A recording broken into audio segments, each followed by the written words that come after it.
Bab 246. Nama, Dewa Perang Surgawi kembali ke kota penulis, Liu Yuetian. Plus matikan mengatur ulang. Pria botak itu tercengang. Kenapa? Yang Xuan berkata sambil tersenyum, bukankah kau baru saja mengatakan bahwa jika Raja Naga ingin membunuhmu, kau hanya bisa mencuci lehermu dan menunggu. Sekarang kau bisa pergi. Wajah pria botak itu membeku, lalu dia tertawa. Kau pikir kau siapa? Apakah kau sangat mengenal Raja Naga? Sekelompok orang tertawa, sepertinya saudara Ruan tidak hanya bisa makan nasi lembut, tetapi juga berpura-pura menjadi dewa yang agung. Saudara Ruan, seperti apa rupa Raja Naga? Apakah kau pernah melihatnya? Seluruh ruangan pribadi itu penuh dengan tawa dan ejekan. Yang Xuan menggelengkan kepalanya dengan acuh tak acuh, dan matanya tampak seperti dua orang bodoh. Menantu perempuanku sangat mengenal Raja Naga, jadi jika kau memaksanya minum lagi, Raja Naga akan sangat tidak senang. Yang Xuan tersenyum tipis. Mereka semakin tertawa, menutupi perut mereka satu persatu. Nona Su, saya tidak melihat bahwa Anda dan Raja Naga masih merupakan kenalan lama. Hahaha, mengapa Anda tidak membiarkannya datang dan membelikannya minuman? Nona Su, sepertinya kita semua harus lebih bergantung pada Anda di masa depan. Saya tidak menyangka Anda memiliki backstage sebesar Raja Naga. Jangan bicara omong kosong. Sunan sangat cemas sehingga dia menggertakkan giginya dan buru-buru menarik pakaian Yang Xuan untuk memberi isyarat kepada pihak lain agar segera berhenti. Saya tidak bicara omong kosong. Anda dan Raja Naga benar-benar akrab, dan mereka tidak akrab secara umum. Selama Anda mengucapkan sepatah kata, Raja Naga dapat naik ke Gunung Pisau dan turun ke Lautan Api untuk Anda. Yang Xuan berkata dengan serius.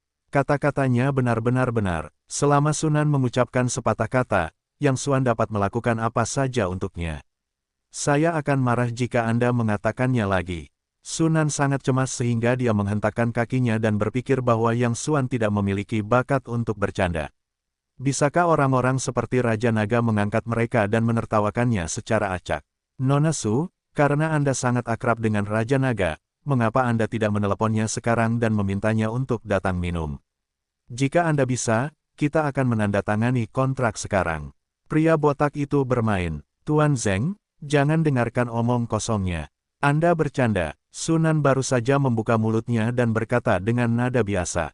Yang Xuan tiba-tiba berkata, saya tidak bercanda.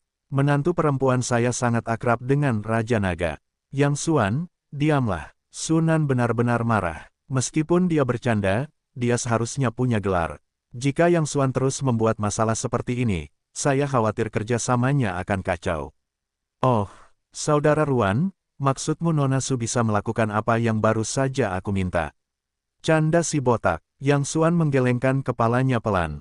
Meskipun menantu perempuanku memang bisa memanggil Raja Naga untuk minum, kamu tidak mengenal Raja Naga. Bahkan jika Raja Naga duduk di hadapanmu, kamu tidak mengenalnya. Dalam hal ini, lebih baik meminta Raja Naga melakukan sesuatu untuk membuktikannya.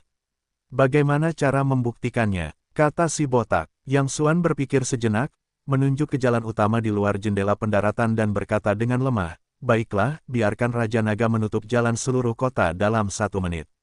Bagaimana menurutmu? Baiklah, lakukan seperti yang kamu katakan. Si botak mencibir, jika nanti jalan benar-benar ditutup, aku akan menandatangani kontrak sekarang, tetapi bagaimana menurutmu jika aku tidak bisa? Jika kamu tidak bisa, aku akan melakukan apapun yang kamu inginkan. Yang Xuan menjawab dengan lemah. Baiklah, sudah beres. Si botak menunjuk Yang Xuan, jangan. Tunggu 1 menit lagi. Aku akan memberimu 5 menit.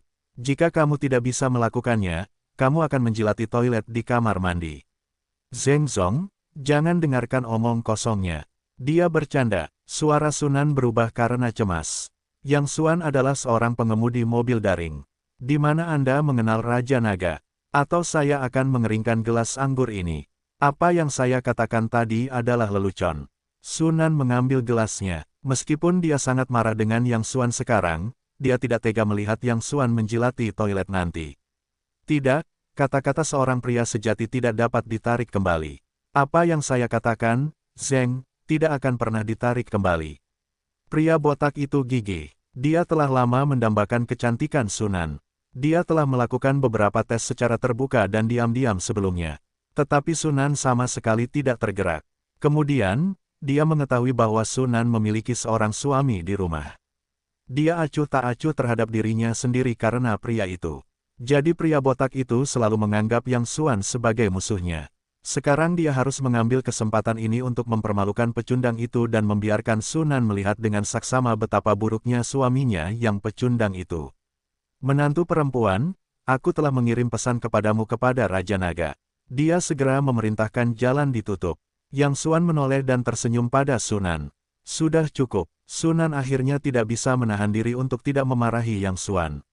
Awalnya, melalui periode kontak ini, pandangan Sunan terhadap Yang Xuan telah berubah, tetapi dia tidak menyangka bahwa dia akan melakukan hal bodoh seperti itu. Wow, saat itu, alarm pertahanan udara tiba-tiba berbunyi dan membunyikan peluit yang keras. Jika terjadi keadaan darurat, klakson berkekuatan tinggi yang didistribusikan di berbagai wilayah kota tiba-tiba membunyikan suara pria yang sesak, pemberitahuan darurat, Raja Naga memiliki perintah. Dalam 1 menit, semua jalan di wilayah perkotaan akan diblokir. Untuk sementara waktu, semua penjaga kota di Nanjiang dikerahkan. Bukan hanya itu, tetapi juga militer. Semua persimpangan di kota Nanjiang langsung berada di bawah darurat militer dan dijaga oleh tim tentara khusus bersenjata. Pria botak dan yang lainnya di ruang pribadi itu sudah membuka mulut dan menatap sekeliling. Menatap mata Sunan seperti melihat alien. Hanya Yang Xuan, yang menatap pria botak itu, berkata dengan lemah, "Presiden Zheng, sekarang Anda dapat memenuhi janji Anda." "Tanda tangani, saya akan tanda tangani sekarang." Pria botak itu bereaksi dan langsung merasakan seluruh tubuhnya lemas, bahkan suaranya bergetar. "Nona Su, saya minta maaf. Saya tidak tahu Raja Naga adalah teman Anda. Saya tidak punya mata. Tolong jangan ikuti saya. Saya akan menandatangani kontrak sekarang." Sambil berbicara, dia buru-buru mengeluarkan kontrak dari tas kerjanya, menandatangani namanya di atasnya dengan suara yang gemetar, lalu membungkuk dan dengan hormat menyerahkannya kepada Sunan dengan kedua tangan. "Kami juga menandatangani. Di masa mendatang, selama itu adalah kontrak Nona Su, kami akan menandatanganinya." Yang lainnya juga ketakutan hingga konyol. Pada saat ini, mereka bahkan tidak berani menatap Sunan. Mengingat adegan saat mereka mengisi anggur Sunan tadi, mereka menyesal karena tidak bisa memukul telinga besar di wajah mereka. Jika mereka tahu bahwa Sunan adalah kenalan Raja Naga, mereka tidak akan berani tidak menghormati Sunan bahkan jika mereka meminjam 20.000 keberanian. Jangan sebutkan penandatanganan kontrak sekarang. Bahkan jika mereka diminta untuk menyerahkan perusahaan kepada Sunan, mereka tidak akan pernah berani mengeluh. Orang macam apa Raja Naga itu? Seperti yang mereka katakan tadi, selama mereka tidak menyukainya, mereka tidak perlu jari untuk menusuknya, dan mereka harus berlutut dan menjulurkan kepala. Sunan melihat kontrak di depannya dan merasa sedikit bingung. "Apa yang kamu lakukan? Ambil saja." Yang Xuan menyipitkan matanya dan berkata sambil tersenyum, "Jika kamu merasa tidak puas dengan kontrak itu, sekarang biarkan mereka segera merevisinya." Ya, jika Nona Su tidak puas dengan kontrak itu, kami akan mengubahnya sekarang." Nona Su dapat mengubahnya sesuai keinginannya. Sekelompok orang dengan cepat setuju. Saat berbicara, bahkan kaki dan perut mereka gemetar. Sampai mereka tiba di rumah, otak Sunan masih bingung. Kelompok orang saat ini adalah para pemimpin dalam industri garmen di ibu kota provinsi. Selama mereka bisa mendapatkan bantuan mereka, pakaian Su yang baru didirikan dapat ditingkatkan secara signifikan. Sebelum pesta, Sunan sama sekali tidak memiliki harapan. Dia hanya merasa akrab dengan kelompok orang ini, dan kemudian perlahan berbicara tentang kerjasama. Tetapi dia tidak pernah menyangka bahwa setelah pesta, kontrak tersebut menerima setumpuk pesanan, yang semuanya merupakan pesanan yang sangat besar. Ini luar biasa, namun, proses mendapatkan kontrak lebih misterius. Jadi hal pertama yang dilakukan Sunan ketika dia bereaksi adalah menatap Yang Xuan dengan tatapan yang sangat aneh. "Baiklah, saya mengaku dengan jujur." Yang Xuan tahu bahwa dia tidak bisa menghindari janggut ini, jadi dia sudah memikirkan kata-katanya. "Sebenarnya, sebelum saya datang, saya tahu bahwa Raja Naga akan memberikan perintah untuk menutup jalan pada saat ini. Cukup pinjam cahaya Raja Naga, jika tidak, cucu-cucu itu tidak akan menandatangani kontrak." "Bagaimana kau tahu bahwa Raja Naga akan memerintahkan penutupan jalan?" Sunan tidak mudah ditipu. Orang-orang setingkat Raja Naga adalah orang yang sangat rahasia, apapun yang mereka lakukan, yang dapat diketahui oleh siapapun. Seorang kenalanku kebetulan bekerja di Departemen Transportasi di sini. Dia memberitahuku bahwa jalan akan ditutup hari ini. Ketika aku menebak pertempuran sebesar itu pasti orang besar, jadi aku dengan santai mengatakan itu adalah Raja Naga. Aku tidak menyangka bahwa tebakanku benar. Yang Xuan berkedip dan mengatakannya dengan tulus. Siapa kenalan yang kau kenal? Aku tidak akan menjadi teman sekelas taman kanak-kanak lagi. Yah, mereka adalah siswa taman kanak-kanak.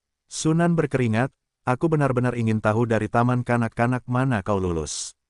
Ada banyak sekali bakat di sekolahmu. Ada orang kaya yang mengendarai mobil mewah edisi terbatas, tentara khusus, dan departemen transportasi. Kapan kau akan mengadakan pertemuan teman sekelas? Kau harus mengajakku melihatnya. Ketika lelaki tua Su meminta Sunan dan Yang Xuan untuk bertunangan, Yang Xuan belum pulih ingatannya dan tidak tahu apapun tentang masa lalunya. Keluarga Su menggunakan semua hubungan mereka dan tidak dapat menemukan data Yang Xuan. Ada kekosongan dalam berkas itu. Tidak ada orang seperti itu sama sekali. Penduduk tetap terdaftar dibantu oleh orang tua itu. Ketika ditanya tentang masa lalu Yang Xuan mengatakan dia sangat miskin. Dia mengatakan dia hanya pernah masuk taman kanak-kanak, dan kemudian berkeliaran. Jadi sekarang Yang Xuan hanya bisa mengatakan bahwa dia adalah teman sekelas taman kanak-kanak jika dia menyebutkan kenalan. Baiklah, aku akan meneleponmu dan memperlihatkanmu pertemuan teman sekelas di TK Pusat Mushroom Town. Yang Xuan tersenyum. Sunan memutar matanya dengan marah. Meskipun dia skeptis dengan penjelasan ini, dia selalu merasa sedikit tidak masuk akal, tetapi dia tidak dapat menemukan alasan yang lebih baik untuk membantahnya. Zheng Tianqi tidak mengingkari janjinya. Malam itu, dia memberi Yang Xuanfa petunjuk tentang Huo Lingxi. Tetapi Zheng Tianqi berkata bahwa Ganoderma lucidum api memang terlalu langka. Meskipun Tiongkok adalah tempat pertumbuhan, itu juga sesuatu yang dapat ditemukan tetapi tidak dicari. Selain itu, setelah benda semacam ini dipetik, ia akan layu dan berubah menjadi abu dalam waktu 3 hari. Saat ini, tidak ada cara untuk mengawetkannya dengan benar. Oleh karena itu, bahkan jika Zheng Tianqi memiliki hak tertinggi, dia tidak ada hubungannya dengan benda ini. Tetapi dia memberi Yang Xuan petunjuk. Ada sebuah keluarga besar di Jiangnan dengan sumur dingin milenium. Kondisi sumur dingin itu sangat cocok untuk pertumbuhan Ganoderma lucidum Huo. Sangat mungkin untuk menemukan Ganoderma lucidum Huo. Baiklah, Anda kirimkan saya informasi tentang keluarga itu. Saya akan pergi dan melihatnya. Yang Xuan berkata ke telepon. Kamu harus tenang saja. Keluarga besar di Jiangnan telah mengikuti dari generasi ke generasi dan selalu menganggap sumur dingin milenium sebagai harta karun terbaik. Jangankan orang luar, bahkan mereka dari keluarga mereka sendiri hanya dapat didekati oleh patriark. Baiklah, begitu. Kirimkan informasinya. Yang Xuan tidak punya waktu untuk mendengarkan omong kosong Zheng Tianqi. Ganoderma lucidum api sangat penting baginya, tetapi itu melibatkan kehidupan Long Xiaoman. Jadi, tidak peduli seberapa pentingnya bagi keluarga itu, Yang Xuan tidak akan peduli. Jika mereka tidak memberikannya saat itu, mereka dapat mengambilnya secara langsung. Yang Xuanke tidak pernah mengiklankan dirinya sebagai orang yang jujur. Selama itu terkait dengan keselamatan teman-temannya, bahkan jika dia menjelma sebagai sura untuk membunuh dewa. Aku tahu apa yang kamu pikirkan. Zheng Tianqi berkata, dengan kemampuanmu, mudah bagimu untuk menghancurkan keluarga itu, tetapi lokasi sumur dingin milenium sangat misterius dan metode pembukaannya sangat unik. Bahkan jika kamu menemukan lokasi sumur dingin, jika kamu tidak memiliki metode pembukaan yang benar, itu akan menghancurkan sumur dingin dalam sekejap, dan kamu tidak akan mendapatkan apa yang kamu inginkan saat itu. Yang Xuan sedikit mengernyit. Jika demikian, semuanya akan terlihat jauh lebih rumit. Baiklah, begitu. Tolong kirimkan informasinya terlebih dahulu. Setelah menutup telepon, Yang Xuan mengirim pesan ke Tianying, segera perintahkan 300 pasukan elit Xuanzi, biarkan Ziyuan memimpin tim, dan segera pergi ke Jiangnan untuk siaga. Ya, Tianying mengerti. Dunia hanya tahu bahwa Sang Juara Hou memiliki 7 pemimpin di bawah komandonya, yang semuanya memiliki kemampuan untuk membalikkan awan dan menutupi hujan. Setiap orang memiliki kemampuan unik dan menjalankan tugasnya, yang merupakan kekuatan inti yang sangat diperlukan untuk kemenangan pasukan Xuanzi.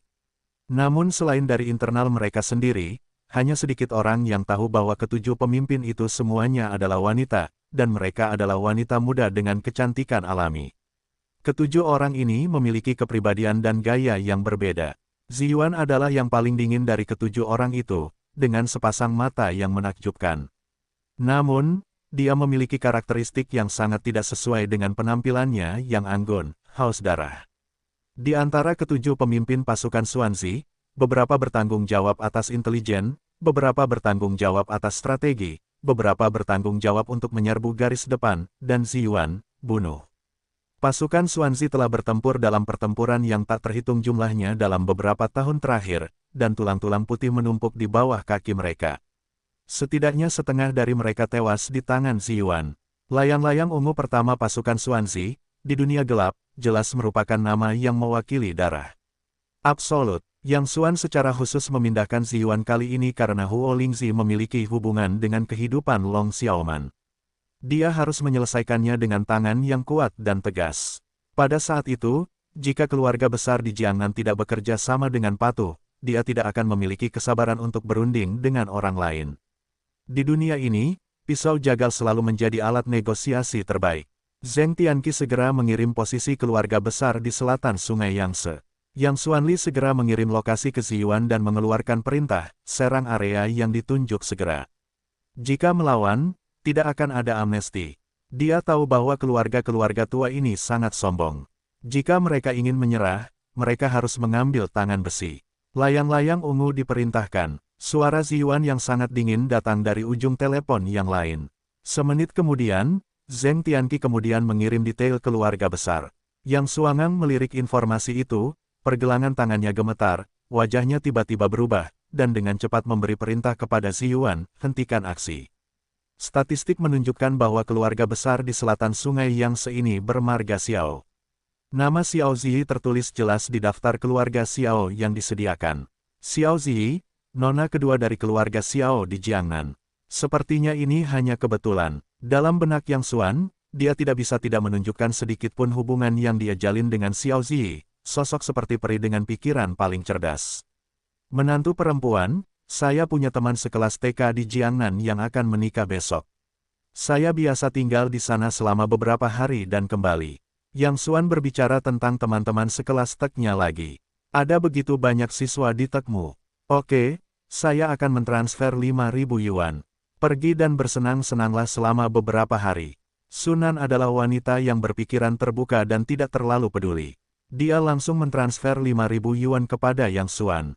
Ini sangat menyentuh hati Yang Xuan. Meskipun baginya, konsep uang hanyalah serangkaian angka, 5.000 yuan sangat berharga. Ziyuan mengirim pesan dan bertanya kepada Yang Xuan apa yang harus dilakukan selanjutnya. Yang Xuan ingin dia mengungsi, tetapi setelah dipikir-pikir lagi, dia meninggalkan pikiran dan meminta Ziyuan untuk mengintai di Jiangnan bersama pasukan elit 300 Xuanzi. Naik pesawat keesokan paginya ke Jiangnan. Yang Xuan bersandar di kursi yang nyaman dan sedikit menyipitkan matanya. Pikirannya penuh dengan bayangan Xiao Ziyi. Anehnya, Yang Xuan telah melihat banyak wanita cantik dalam hidupnya, tetapi Xiao Ziyi adalah satu-satunya. Sebenarnya, mereka sudah lama tidak bersama, tetapi mereka telah meninggalkan kesan yang sangat mendalam padanya. Sejak mereka berpisah dari Xiao Ziyi, meskipun mereka jarang berhubungan, Yang Xuan selalu memikirkan satu sama lain secara misterius setiap 3 atau 5 kali. Aku bertanya-tanya apakah dia akan terkejut melihat dirinya sendiri. Pada saat ini, dua pria berjas mulai berbicara. Tuan Luo, Anda juga pergi ke Jiangnan. Saya tidak menyangka akan bertemu Anda di sini. Haha, ini Tuan Sang. Saya sudah lama tidak bertemu Anda. Apakah Anda akan menghadiri pernikahan keluarga kedua Nona Xiao? Ya, tapi aku malu. Dalam kapasitasku, aku hanya pergi membawa hadiah, tapi aku tidak memenuhi syarat untuk memasuki tempat pernikahan. Haha, tidak memalukan. Aku tidak memenuhi syarat untuk masuk. Keluarga Xiao adalah salah satu dari 4 keluarga di selatan Sungai Yangtze. Kami hanya bisa dianggap sebagai antek kecil di mata mereka. Merupakan kehormatan besar untuk pergi membawa hadiah. Yang Xuan tiba-tiba membuka matanya, menoleh dan bertanya kepada mereka, apa yang kalian katakan tadi? Kedua pria itu menatap Yang Xuan. Meskipun mereka melihat satu sama lain mengenakan pakaian biasa, mereka juga duduk di kelas utama. Mereka menjawab, kita sedang membicarakan tentang pernikahan keluarga kedua Nona Xiao. Adik kecil, apakah kamu akan ikut serta dalam upacara tersebut? Nona kedua keluarga Xiao yang mana? Yang Xuanteng menegakkan tubuh. Mereka saling memandang. Siapa lagi? Tentu saja, salah satu dari 4 keluarga di selatan Sungai Yangtze. Pemilik keluarga Xiao saat ini, Xiao Ziyi, putri kedua Xiao Yuanshan. Yang Xuan hanya merasakan kepalanya berdengung, siapa yang akan dinikahinya. Seorang humanis berkata, putra tertua dari keluarga Huangfu juga merupakan pewaris keluarga Huangfu berikutnya.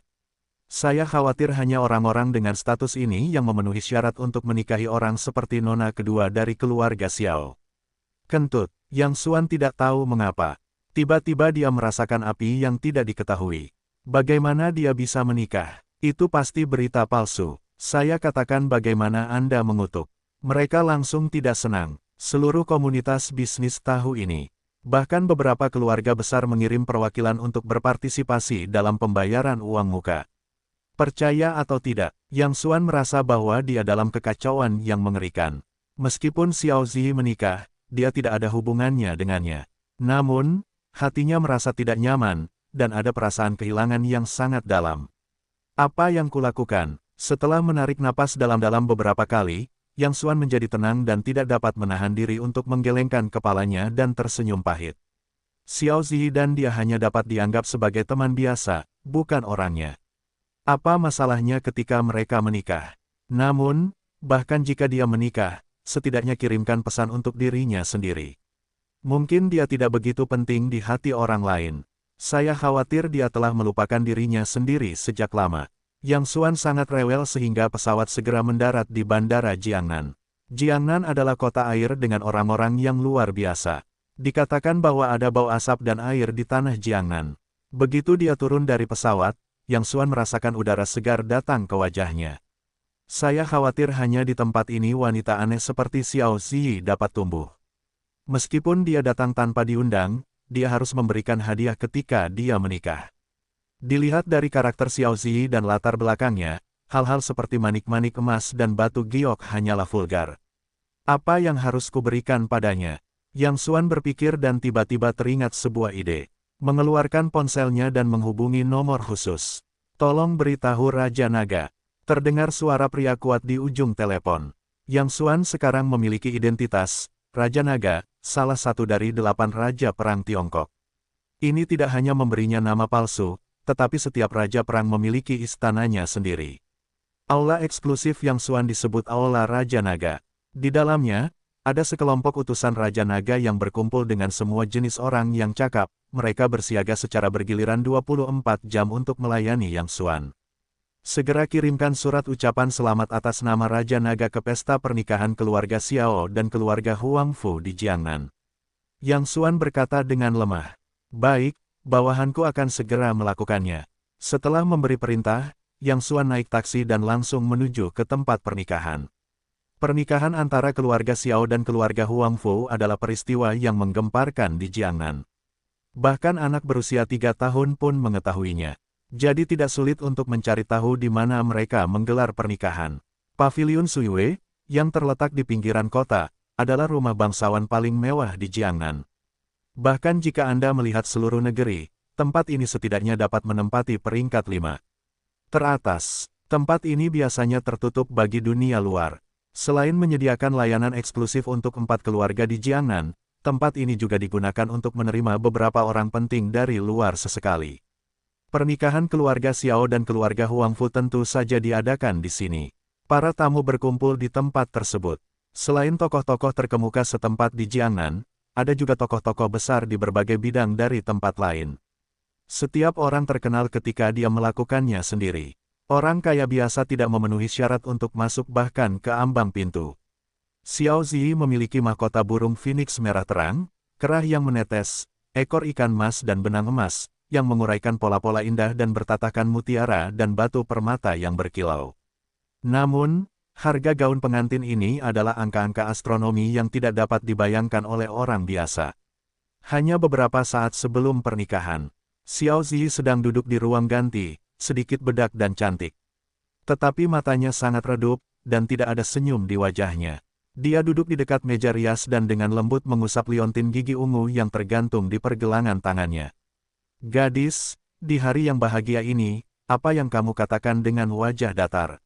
Untuk siapa kamu menangis? Merupakan berkah bagimu untuk menikahi Tuan Muda Huang Fuduan dalam kehidupan kedelapanmu.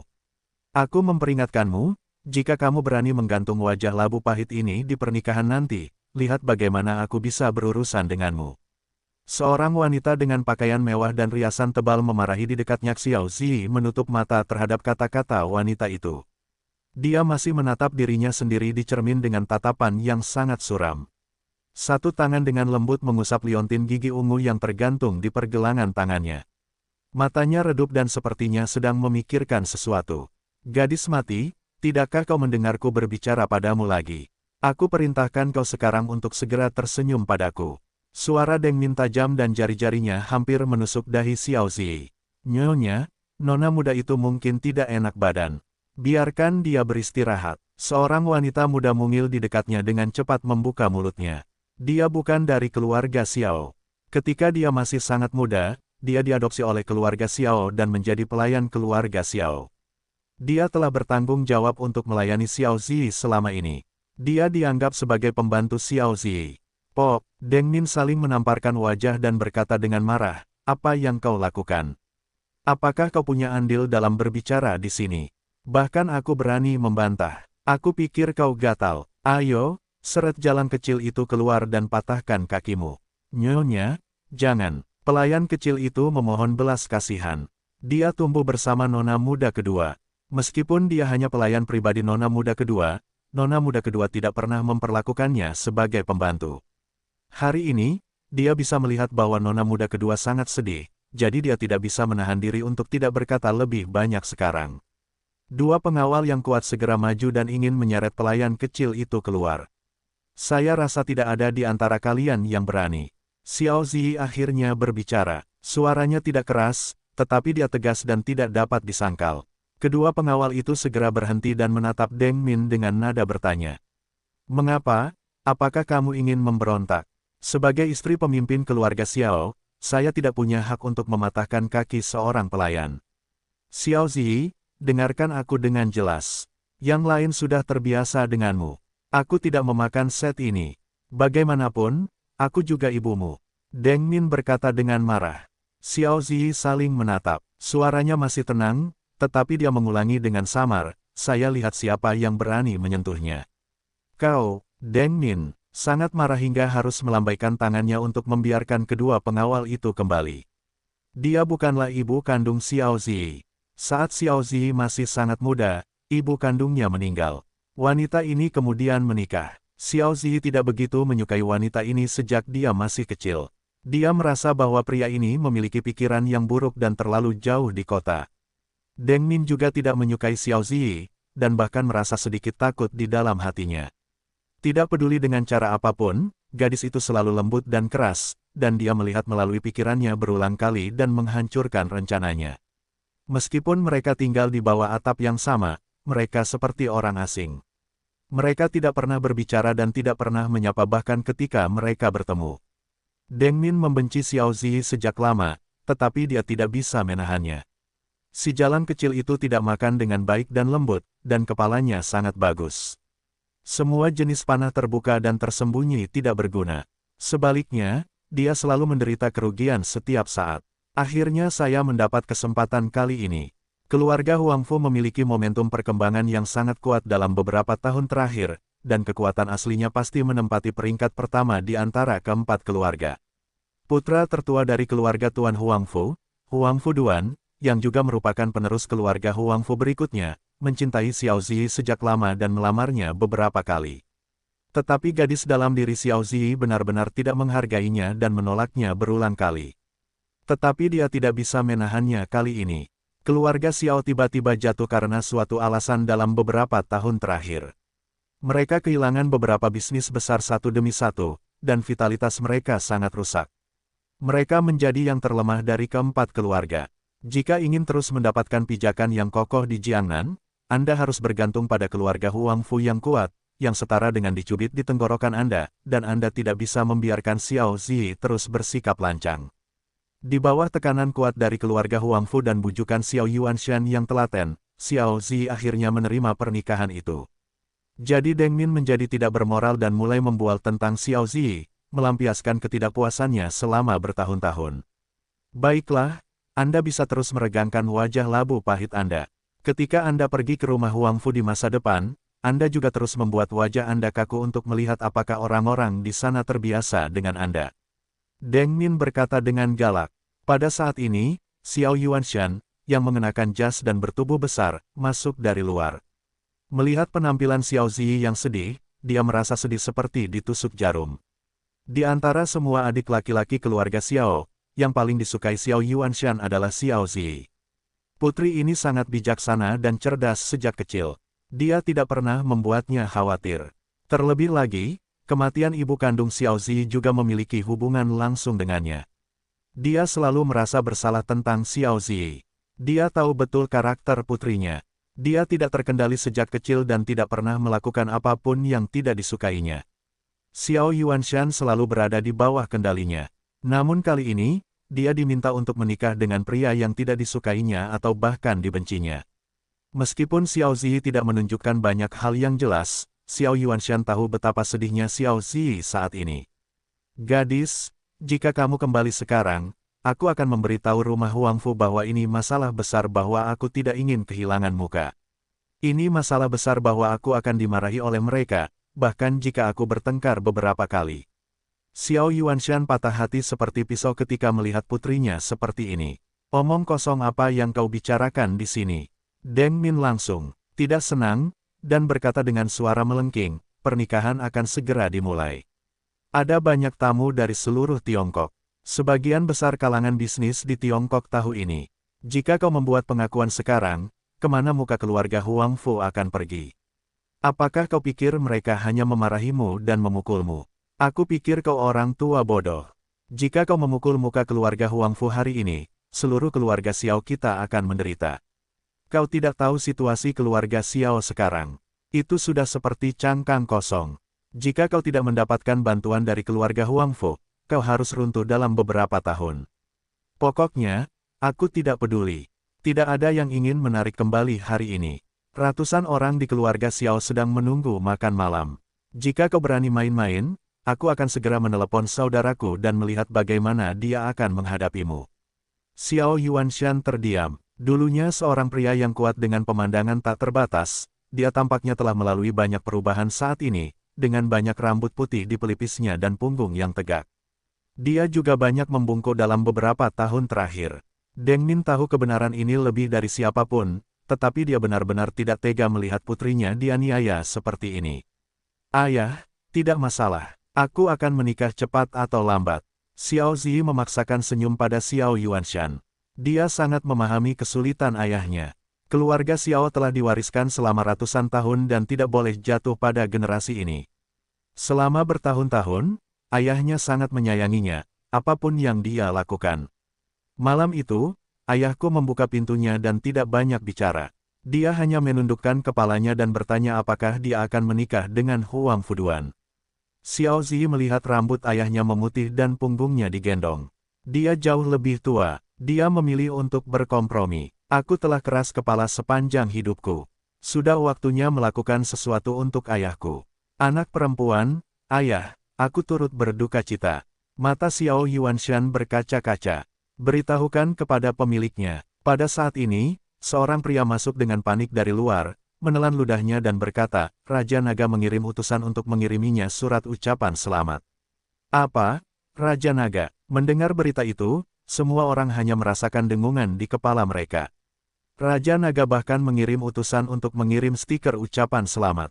Sungguh misterius. Meskipun keempat keluarga di selatan sungai Yangtze sangat sombong, mereka adalah raja-raja absolut di tanah selatan sungai Yangtze, bahkan di seluruh negeri.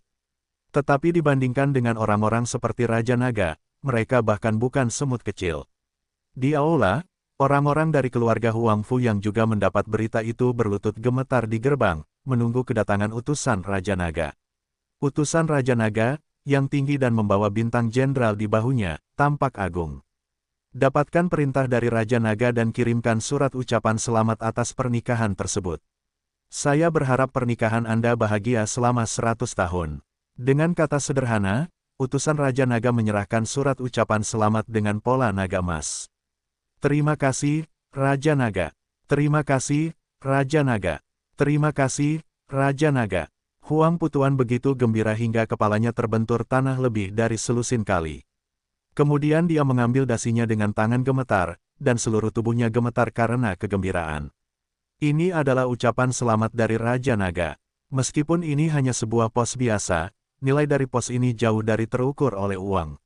Ada tumpukan hadiah, emas, perak, dan perhiasan di atas meja di pintu. Dibandingkan dengan pos ini, itu bahkan bukan sampah. Jika benda ini keluar, dunia tahu bahwa Raja Naga mengiriminya sebuah pos ucapan selamat. Tidak peduli apa yang dia lakukan di masa depan, dia tidak bisa berjalan menyamping. Setelah utusan Raja Naga mengirim ucapan selamat, dia berbalik dan pergi. Huang Fuduan dan yang lainnya berlutut di tempat sampai lebih dari 10 menit setelah utusan Raja Naga pergi, dia gemetar dan berdiri dari tanah. Ini adalah pos ucapan selamat Raja Naga. Sekelompok orang segera berkumpul dan bersaing satu sama lain. Semua orang ingin melihat seperti apa rupa Raja Naga yang diikatnya. Menjauhlah. Jika kamu mengotori dasinya, apakah kamu mampu membelinya? Huang Fuduan menggendong He Tihu di tangannya, wajahnya memerah karena kegembiraan. Orang-orang di sekitarnya merasa iri. Duan Yang, kamu benar-benar punya muka. Bahkan Raja Naga pun mengiriminya pasta. Tuan Duan, tetapi aku telah melihatnya tumbuh dewasa. Aku telah lama melihat bahwa Tuan Duan berbeda. Dia harus menjadi pemimpin Jiangnan di masa depan. Tidak, dengan bantuan Raja Naga, bukan tidak mungkin untuk masuk dalam peringkat 10 besar di negara ini di masa depan. Sekelompok orang menyanjung Huang Fuduan satu demi satu. Duan Yang, saat yang baik telah tiba. Mari kita adakan pernikahan terlebih dahulu. Seorang anggota staf berlari mendekat. Hari ini, Tuan Duan tidak hanya disukai oleh Raja Naga, tetapi juga hari dia menikahi istrinya yang cantik. Ini adalah kebahagiaan ganda. Beruntung sekali menikahi wanita aneh seperti nona kedua dari keluarga Xiao. Sekelompok orang bergegas maju untuk memberi selamat. Kentut ibumu. Huang Fuduan tiba-tiba memarahi, sungguh berkah baginya untuk menikahi Lao Su. Kilatan dingin melintas di mata Huang Fuduan. Hari ini bukan hanya pernikahan sederhana, tetapi juga hari baginya untuk melampiaskan kebenciannya selama bertahun-tahun. Xiao Zi, bukankah kamu menarik seperti itu sebelumnya? Hari ini aku akan membiarkan orang-orang melihatnya dengan baik. Barang macam apa kamu? Huang Fuduan mengusulkan pernikahan kepada keluarga Xiao beberapa kali, tetapi semuanya ditolak. Sebenarnya, alih-alih mengagumi Xiao Zi, dia hanya menginginkan kecantikan Xiao Zi. Dia hanya ingin saling menguasai. Xiao Zi berulang kali menolaknya tanpa ampun, yang juga membuatnya menyimpan amarah. Pernikahan dimulai. Xiao Zi mengenakan gaun pengantin merah besar, seperti peri. Huang Fuduan, yang berdiri di sampingnya, mengenakan jas. Meskipun dia berbakat, dia selalu merasa bahwa dia masih tidak layak untuk Xiao Zi. Wajah Huang Fu tersenyum, tetapi wajah Xiao Zi dingin. Meskipun semua jenis tautan ritual sangat kooperatif, mereka seperti robot. Mereka tidak tertawa dari awal hingga akhir. Segera datang tautan untuk bertanya kepada kedua belah pihak. Maaf, Tuan Huang Fuduan, apakah Anda miskin atau kaya, sehat atau sakit di masa depan, apakah Anda bersedia untuk tinggal bersama Nona Xiao Zi? Setelah pembawa acara bertanya, orang-orang di bawah mulai membujuk, saya bersedia, saya bersedia. Namun, Huang Fuduan tersenyum dan mengucapkan 3 kata dengan samar, saya tidak mau. Seluruh aula segera menjadi sunyi. Apa ini? Huang Fuduan mengambil mikrofon dan melirik penonton. Sentuhan penghinaan melintas di matanya. Lang berkata, semuanya, hari ini aku tidak akan mendapatkan istri, tapi mengambil selir. Wow, begitu kata-kata ini keluar, seluruh aula menjadi gempar lagi. Huang Fuduan menunjuk Xiao Zi dan berkata dengan dingin, orang macam apa aku Huang Fuduan? Wanita seperti itu tidak memenuhi syarat untuk menjadi istriku, dan dia hanya bisa menjadi selirku. Setelah itu, dia berbalik untuk menatap Xiao Zi dan berkata dengan dingin, Xiao Zi, dengarkan aku dan menikahlah dengan keluarga Huang Fuku nanti. Kamu hanya selir yang rendah hati. Di masa depan, Aku akan menikahi 10 istri, dan kamu akan bertanggung jawab menjadi ternak. Dan kuda bagi kami. Kami makan dan kamu menonton. Kami duduk dan kamu berdiri. Biasanya ketika kamu melihatku, kamu harus berlutut dan menyapaku. Apakah kamu mendengar dengan jelas? Xiao Zi tidak berekspresi dan tidak bisa melihat emosi apapun di wajahnya. Dia tampak menutup mata terhadap kata-kata ini. Persetan dengan ibumu, jalan kecil, aku akan bicara lagi denganmu. Huang Fuduan tiba-tiba mengangkat tangannya dan menamparkan wajah Xiao Zi. Sekarang aku perintahkan kamu untuk segera berlutut. Kamu hanyalah selirku yang paling rendah hati. Kamu harus berlutut untukku sampai ke pernikahan hari ini. Jangan bangun tanpa perintahku. Jalan kecil, apakah kamu mendengarku dengan jelas? Anakku memintamu untuk berlutut. Ibu Huang Fuduan, seorang wanita gemuk, juga datang ke panggung, menamparkan wajah Xiao Zi, menunjuk hidung masing-masing dan berteriak, apakah kamu benar-benar menganggap dirimu sebagai peri? Aku katakan, kamu bahkan bukan kentut di mata keluarga Huang Fu kita. Saat kau tiba di rumah Huang Fu, kau harus mematuhi peraturan rumah Huang Fu. Jika anakku memintamu menjadi anjing, kau harus belajar menggonggong dengan patuh. Kau mendengarku. Sekarang aku perintahkan kau untuk segera menggonggong untukku dan belajarlah menjadi seperti anak kecil, kalau tidak kau akan diajari peraturan rumah Huang Fu hari ini. Teriak, teriak, tolong nyalakan ponselmu. Nona Xiao akan belajar menggonggong anjing, hahaha. Sekelompok kerabat Huang Fu mengikutinya. Apa kau bertindak keterlaluan? Xiao Yuanshan tidak dapat melihatnya. Dia maju dengan marah, ini masalah besar. Kita tidak akan menikah. Sialan, Xiao Yuanshan, apa yang kau lakukan? Huang Fu menunjuk hidung Xiao Yuanshan. Sekarang seluruh keluarga Xiao harus makan sesuai dengan wajah keluarga Huang Fu. Jangan pikir aku tidak tahu situasimu yang sebenarnya. Sekarang hanya ada cangkang kosong yang tersisa di keluarga Xiaomu. Aku hanya butuh satu kata untuk membuat ratusan orang di keluarga Xiaomu tidak punya makanan. Merupakan kehormatan bagi keluarga Xiaomu bahwa aku bisa melihat jalan kecil ini. Keluar dari sini sekarang juga. Pada saat ini, beberapa keturunan muda dari keluarga Xiao juga berdiri dan berteriak, jangan terlalu menipu keluarga Huang Fu. Apakah kamu benar-benar berpikir tidak ada seorang pun di keluarga Xiao? Kamu harus meminta maaf hari ini, kalau tidak, kami bukan vegetarian.